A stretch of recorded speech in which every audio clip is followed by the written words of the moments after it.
this is Wolfman Jeff coming at you with a Red Wolves report. Apologize for posting this a little bit later. Had some real life things I had to take care of ahead of time. Still kind of processing what we saw late on Saturday night. We had a road trip to North Texas. It was a later match. It started at 9 o'clock Eastern, and watched it on ESPN Plus. A few of us from the pack kind of did a little Zoom chat, and we kind of followed along with it. First thing to point out is that Greg HURST is a goal machine. Just fantastic. So quick out of the gate with such command. And at that point, we were up 1-0 very early on. And starting of the match, it looked like North Texas was a junior high team. It's just at the beginning. And it's been odd because North Texas last year was dominating the rest of the league. And it seemed like a complete different side. I watched them play at Omaha against the other CHI side, and I'll cover that in a little bit. And Omaha was totally in charge. So I felt really confident going into this match after watching the Red Wolves at the CHI Memorial Stadium, and as well as and then watching how North Texas played in Omaha. And at first that's how it was playing out, and then something changed, and the game changed. All of a sudden we were not connecting, we were sluggish, we weren't jointed, we were kind of not doing what we need to do. And the change was an injury. And I'm a little worried about this injury because leaving the field was our Pineda Sans himself, Ami Pineda. And he's not just our player, he is our general. And it proves the point that some of us have made that this side appears to be built around Ami. And so when we saw Ami leave the field, they're able to bring other players in. You got to bring in Rowe, and Rowe is a fantastic player, but he doesn't play the same as Ami. He is, he's looking to strike.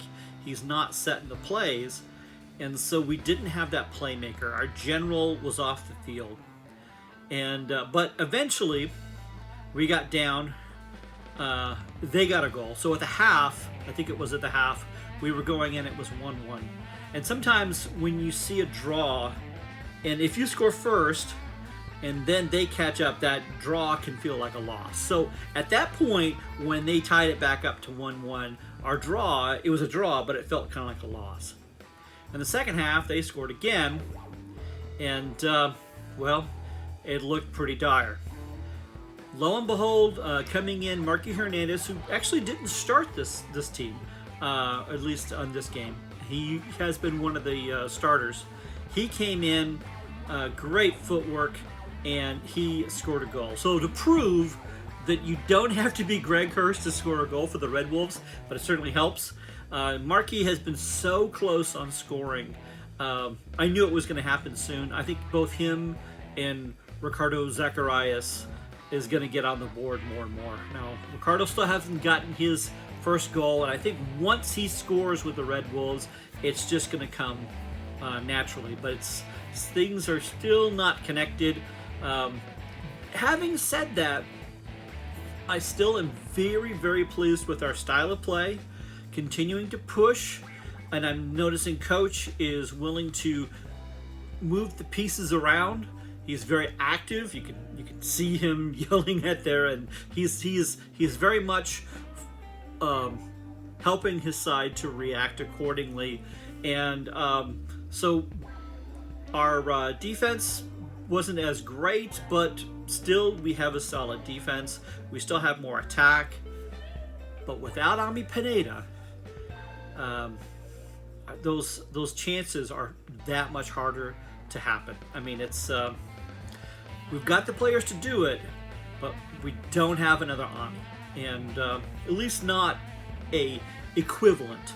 We have a lot of people who can be playmakers, but they don't have quite the same set of skills. And one other thing that Coach is built around, not only did he used to coach Ami as a kid, several of the other players he used to coach as kids. So they know each other so well. So I think that's also a benefit with having Ami there, is they're kind of going back to where they were, you know, from 10 years ago. So what's going to happen next?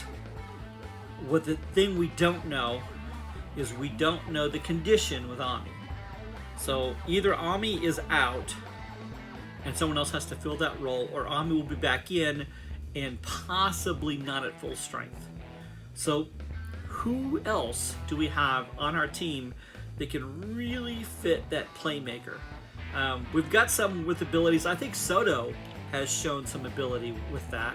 But the one that comes to mind, and we haven't seen him play this year yet, he's been on the injured, so maybe if he's ready, could it be that Stephen Beatty might be the guy who comes in at CHI Memorial and fill that role? Now again, he doesn't play the same way as Ami does. He has a different approach, but what Stephen Beatty has, Stephen has the ability to pick up the team and put us on his back and carry us. That type of leadership of let's go into the breach full on and make it happen, that hard work to make it happen. So I suspect if Ami is injured and can't play, and if Beatty is healthy enough to play, then I think Beatty is going to be in that playmaker role. What are your thoughts? Who else do you see that could be in that playmaker role? Now, we have a new signing, a new midfielder. We got him from Nashville. So, is he going to come in? I don't know if he'll have a chance to make that big of an impact as Ami Pineda. And I mentioned, too, Ami and Beatty, who have last year were two of our dominant players. And we've got some others. I mean, the coach has a lot of great players. And sometimes when a top player goes down, it gives someone else a chance to shine. So who would you like to see shine if for some reason Ami's not there? I hope for many reasons that Ami's fine and that he's going to play. Like I was worried about Ricketts, whether or not Ricketts was going to play in North Texas because he was injured at Chattanooga. So, hey, this has been Wolfman Jeff with a Red Wolves Report.